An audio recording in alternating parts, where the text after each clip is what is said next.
ungkapan atau kalimat "minggir lu miskin" yang keluar dari semut YouTuber asal Amerika, IShowSpeed, itu sedikit bisa kita maklumi, karena mungkin saja saat itu dia tidak tahu apa artinya.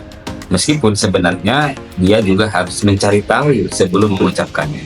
Tetapi publik tidak akan mempermasalahkan ini, karena publik akan memaklumi, oh dia tidak tahu artinya. Sangat disayangkan kalimat "gob" yang dilontarkan oleh seorang Gus kepada seorang pedagang asongan itu sangat disayangkan. Terlebih dia adalah seorang bapak-bapak yang sedang mencari nafkah untuk keluarganya. Jika kita menasihati seseorang di depan publik, itu tidak baik. Apalagi kita mencaci maki orang di depan publik. Meskipun itu niatnya guyon atau bercanda. Karena kita tahu bercanda ada tempatnya, bercanda ada waktunya, bercanda itu mengenal siapa orangnya, siapa yang diajak bercanda.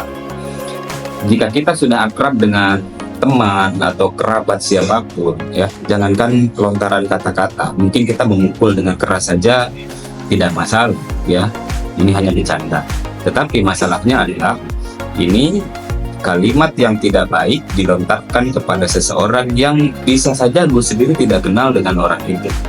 Jikapun ini adalah alasannya bercanda, ini tidak terkategorikan bercanda, ya. Terlebih bagi tokoh, bagi pejabat, ini harus sangat diperhatikan. Sosok yang harus menjadi teladan bagi masyarakat, tetapi tergelincir menampilkan hal yang sebaliknya, ya. Jadi tahulah apa yang harus dilakukan. Itu adalah sebuah blunder besar. Saya tidak tahu itu disengaja atau tidak disengaja, tetapi rasanya yang lebih menyakitkan lagi itu ditertawakan oleh yang berada di samping dan belakangnya Gus Miftah. Itu sangat miris sekali sih, dipertontonkan di depan publik, dipertontonkan di tengah-tengah pengajian yang seharusnya mencitrakan baik, tetapi malah mencontohkan yang seperti itu.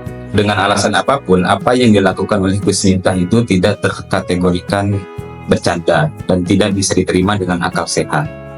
Ada beberapa alasan. Yang pertama, kata-kata kotor itu sendiri itu sudah menjadi alasan bahwa ini tidak dibenarkan, ya. Sekalipun niatnya bercanda, ini tidak bisa dibenarkan. Yang kedua, beliau mengungkapkannya di depan publik dan ditertawakan secara berjamaah, rame-rame, ya. Ini juga tidak dibenarkan. Kenapa? Kita menegur seseorang atau menasihati seseorang di depan orang lain itu tidak dibenarkan karena membuat orang tersebut malu. Terlebih ini adalah mencemooh, berkata-kata kasar. Ini lebih parah lagi. Maka tidak bisa dibenarkan. Kalaupun dia beralasan bercanda, ini bukan pada ranahnya. Beliau itu bukan saudaranya, bukan pula temannya, dan bukan pula di tempat yang privat, ya. Ini di tempat umum. Maka ini tidak dikategorikan dalam bercanda. Kalaupun misalkan oh ini bercanda, harusnya dia mengklarifikasi saat itu juga dan memohon maaf. Oh mohon maaf Pak, saya bercanda, saya tadi hilaf dan seterusnya, gitu kan. Lanjutkanlah dari memborong jajanan atau esnya, gitu ya, dan membagikan kepada jamaah. Ya itu mungkin masih dimaklumi sedikit, ya. Nah, ternyata kan tidak begitu juga. Nyatanya sudah dikonfirmasi juga bahwa si bapak merasa sakit hati saat diolok-olok oleh Gus Miftah. Ini beritanya sudah tayang di TV One. Jika ini terjadi di negara maju seperti Jepang atau Korea misalnya, itu sudah mengundurkan diri. Sebagai ini ujung tombak dunia pendidikan di Republik ini, kami para guru sangat menyayangkan dengan kejadian ini. Setiap hari kami mendidik anak-anak kami memiliki adab yang baik, berkata-kata yang baik, tidak menghina siapapun. Tetapi di atas sana malah mencontohkan hal yang sebaliknya. Ini presiden buruk bagi dunia pendidikan kita. Makan siang gratis yang dicanangkan oleh pemerintah itu akan sia-sia ketika perpanjangan pemerintah sendiri mencontohkan hal yang tidak baik kepada masyarakatnya.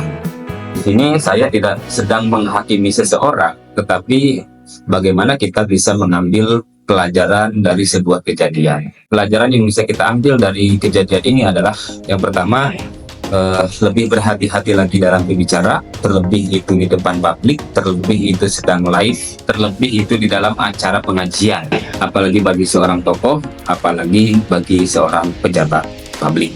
Mari kita kedepankan kembali nilai-nilai pendidikan bahwa adab lebih utama daripada ilmu. Dalam kehidupan sehari-hari, ketika kita dihadapkan dua orang teman yang satu cerdas, pintar, tetapi tidak beradab, tidak beretika, akhlaknya buruk. Yang satu lagi, dia mohon maaf bodoh, tetapi akhlaknya baik, dia beradab, beretika, tata krama, bahasanya sopan. Tentu kita akan lebih nyaman berteman dengan yang nomor dua ini, ya. Apa filosofinya? Ternyata betul ya, adab itu lebih diutamakan daripada ilmu, apalagi kalau kedua-duanya ada dalam jiwa seseorang. Kita sedang menyongsong Indonesia Emas 2045, maka sejatinya kita juga tidak boleh mengesampingkan adab, karena itu sangat penting. Bagaimana negara-negara maju juga menjunjung tinggi adab dalam kehidupan sehari-harinya. Yang ketiga, saat kita berjumpa dengan siapapun, kalau kita tidak bisa membantu, minimal kita jangan mengganggu, baik verbal apalagi dengan fisik, ya.